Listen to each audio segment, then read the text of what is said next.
Dalika. Dan aku Sulfi Lestari. Jadi di sini kami tunggu. Kalian tahu nggak sih perbedaan antara kota dan desa? Nah, pertama-tama Kita jelajah dulu ya, apa itu yang namanya kota.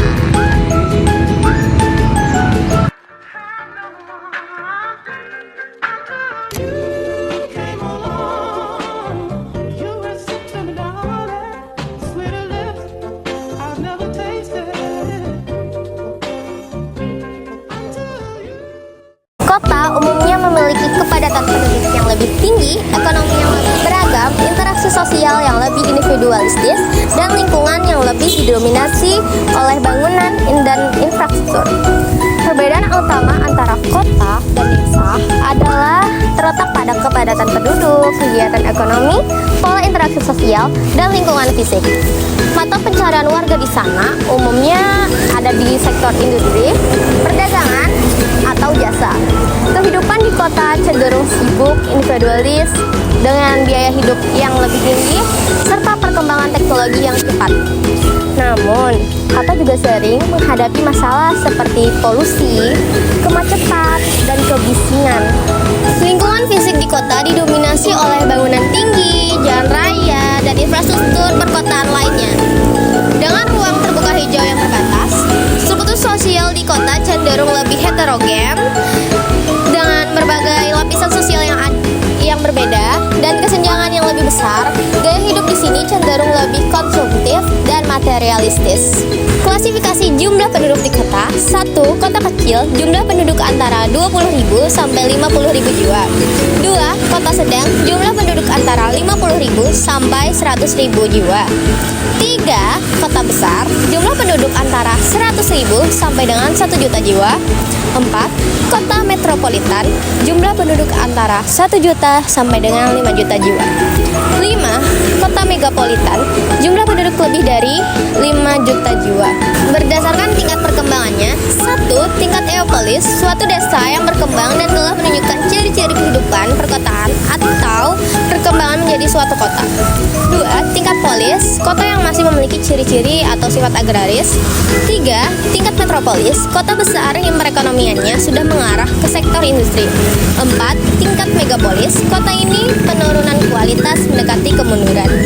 5. Tingkat trianopolis, kota yang kehidupannya sudah penuh dengan kemacetan lalu lintas, tingkat kriminalitas yang tinggi, dan penurunan pelayanan umum.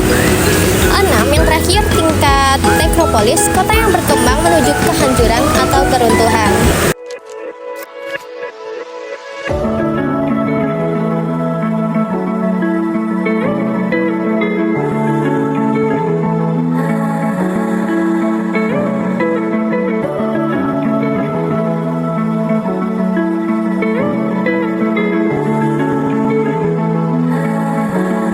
desa adalah suatu daerah tempat tinggal penduduk yang jauh dari kota.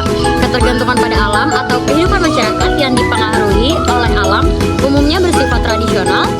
Lalu adanya homogenitas pada penduduk desa, baik dalam hal mata pencarian yaitu mayoritas agraris seperti bertani, berkebun, beternak, serta menjadi nelayan. Lalu nilai kebudayaan maupun tingkah laku hubungan antar penduduk yang sangat akrab. Tetapi di desa masih terbatas akses pendidikan dan transportasinya. Di desa lebih terasa budaya tradisionalnya. Juga harga kebutuhan hidup di sini lebih murah dibanding di kota. Ciri-ciri fisik desa terdapat pada tata guna dan pemanfaatan lahan, aktivitas yang tergantung pada alam, kebiasaan beraktivitas, jumlah penduduk, dan pola pemukiman. Dan ciri sosial desa ada di yang pertama, penduduknya bersifat homogen. Yang kedua, sistem gotong royong. Yang ketiga, hukum informal.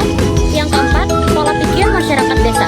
Berdasarkan jumlah penduduk di desa, yang pertama desa terkecil, jumlah penduduk kurang dari 800 jiwa. Yang kedua, desa kecil, jumlah penduduk 800 sampai 1.600 jiwa. Yang ketiga, desa sedang, jumlah penduduk dari 1.600 sampai 2.400 jiwa. Yang keempat, desa besar, jumlah penduduk 2.400 sampai 3.200 jiwa. Yang kelima, desa terbesar, jumlah penduduknya lebih dari 3.200 jiwa. Berdasarkan perkembangannya, desa dari awal. Yang pertama, desa tradisional atau pradesa. Tipe desa pada masyarakat asing yang seluruh kehidupannya bergantung pada alam sekitarnya. Ketergantungan tersebut misalnya dalam cara membuat rumah, pengolahan makanan, dan lain-lainnya. Pada desa ini, penduduk cenderung tertutup atau kurang komunikasi dengan pihak luar. Sistem komunikasi tidak berkembang, contohnya seperti suku Baduy. Yang kedua, desa swadaya. Desa swadaya masih tidak begitu jauh dibandingkan dengan desa pradesa. Desa swadaya yang sebagian besar masyarakat memenuhi kebutuhan sendiri. Desa ini umumnya terpencil dan masyarakatnya jarang berhubungan dengan masyarakat luar, sehingga proses kemajuannya sangat lambat karena kurang berinteraksi dengan wilayah lain atau bahkan tidak sama sekali. Contohnya masih sama, yaitu Baduy. Lalu di desa Hajak Barito Utara, Kalimantan Timur. Yang ketiga, desa Swakarya. Desa yang sudah lebih berkembang maju dibandingkan desa swadaya, masyarakatnya sudah mampu menjual kelebihan hasil produksi ke daerah lain. Selain untuk memenuhi kebutuhan sendiri, interaksi dengan masyarakat luar sudah mulai tampak, walaupun intensitasnya belum terlalu sering. Contohnya desa-desa di Kalimantan seperti Desa Sungai Terik, Kabupaten Pasir, Kalimantan Timur. Yang keempat, desa swasembada. Desa yang sudah mampu mengembangkan semua potensi yang dimiliki secara optimal.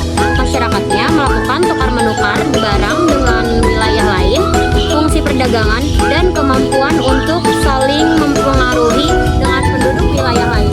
Contohnya di Desa Gunung Makmur, Kecamatan Takisung, Kalimantan Selatan. Itu dia Penjelasan dari kami tentang perbedaan antara kota dan desa. Jika ada salah kata dan mungkin kekurangannya mohon dimaafkan. Sekian dari kami. Bye-bye.